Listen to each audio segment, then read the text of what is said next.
Abschiebung ist Mord. Für alle jetzt sofort. Abschiebung ist Folter. Abschiebung ist Mord.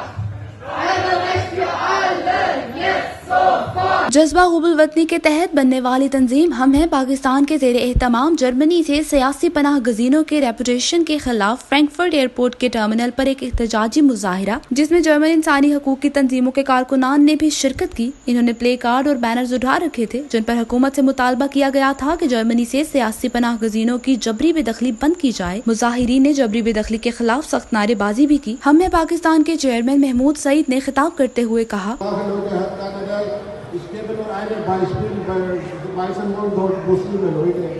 Und einmal ist Ramadan, war auch ein Muslim Ramadan, ein Monat Fasten.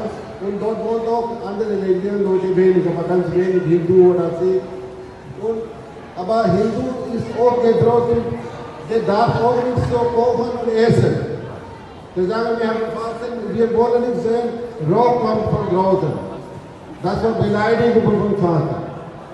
Von diesem Monat.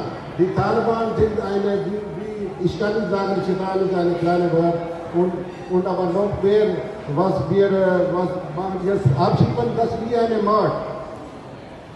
Ich bitte Ihnen, muss man abschieben, stopp und muss man hören, diese Junge oder diese Familien, wenn kommt nach Deutschland, ist nichts einfach. Viele Länder, von 8, 7 Ländern, und dann dieser Herkunft ist so gefährlicher Weg. Afghanistan, Iran und Türkei und dann wieder mehr. Report Matiullah, जज्बा news, Frankfurt. Immigration और तारकीने वतन की खबरों से बाखबर रहने के लिए हमारा YouTube चैनल सब्सक्राइब करें और बेल आइकन को क्लिक करें।